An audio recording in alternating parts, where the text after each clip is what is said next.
Hey everybody, it's me, Tami DeVine for Wave TV.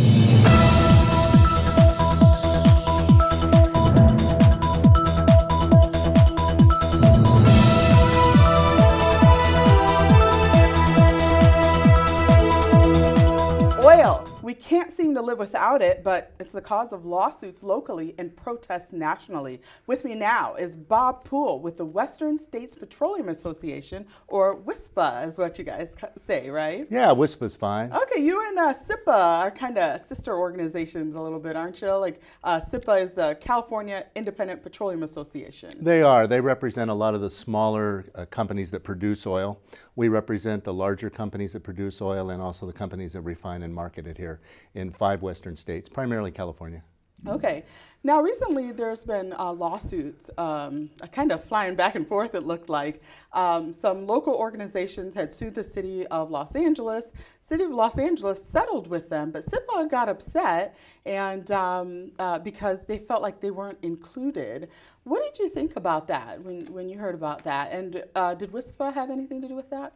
No, we didn't have anything to do specifically with the lawsuit, but I think what happened was there were a number of organizations, Center for Biological Diversity, I think in particular, that took issue with the city's permitting process for oil projects. And so they sued the city, and the city instead settled with them with a dollar amount. I think it was almost $250,000 for reimbursement of legal fees. And then at the same time, the city came out with some new regulations without having gone through the proper process. And so the oil industry, SIPA in this particular instance, said, well, wait a minute, we cry foul. That's not the way it works. Don't we get to participate in the process? And so they countersued into this lawsuit. Something called a slap suit, I think, is how the organizations termed it, like a retaliatory lawsuit. And since then, SIPA says, no, we weren't retaliating at all. Not at all retaliating. Actually, SIPA was simply saying, how can you make regulations without involving a public process?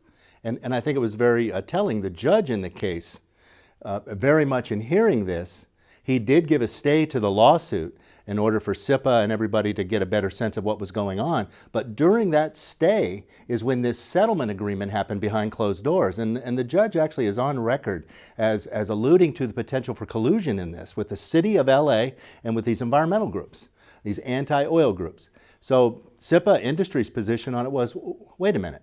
We get to have a seat at the table, and the judge agreed, and we get to discuss this in open air. We get to be transparent. We're all stakeholders, and it's important that everybody's side is heard. And besides, you can't just make regulations up and then pass them out. So we were looking for discovery. SIPA was looking for discovery to find out just what happened, and the city refuses to provide discovery. So we're at a point with the lawsuit right now where it's still open. There's another hearing on February 17th. But there's a lot of unanswered questions, and the judge in particular has a lot of unanswered questions for the city of LA and for these environmentalists. Lots of unanswered questions, I think, all around. Part of what all this stems from, I think, is health issues. A lot of the neighborhood groups and people in the neighborhoods are worried. They say they're getting sick because of the drilling and all of the things going on environmentally in their communities. Are you guys able to see it from their point of view? Well, sure. We're very concerned about health issues, and it's government's role to take science and bring it to those concerns and see if there's validity to their issues. People can say a lot of things, and there may be people who are experiencing different things. At the end of the day, the proper public policy is that government needs to bring science to it and to explore and come forward with what the concerns are by either legitimizing them or not, and then make regulations to address them if there are legitimate concerns there. So there's a place called the Jefferson Drilling Site right now in LA, and this site, it was proposed, I think, that there would be drilling going on there like 24 hours a day, 7 days a week, and there'd be like 3 sites, and just a few feet away are homes and houses. To some of them, to the people that live in that area, that does not work for them to have that kind of drilling going on. I think the group has since withdrawn their petition to do that. But is there any compromising there? I mean... Well, when you say compromising, I guess let's back up a minute. There are specific regulations that you're not allowed to drill within certain feet of certain schools, housing, etc., human habitation. And so those processes, those regulations are in place. And so as you're going through that formal process, if those are violated, then sure, that shouldn't happen. If someone wants to change the regulations, then they need to go through a regular process. They need to bring science to the table and convince the government, the decision makers, why there needs to be different rules. That's all. We like to play by the rules. We play by the rules, and the rules are these. And if you need to change the rules, there's a process to do that. All right.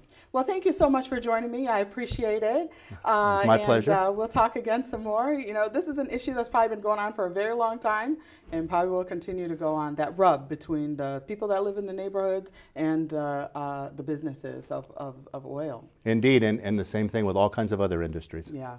Thanks, Bob. I appreciate you being here. My pleasure. All Thank right. you.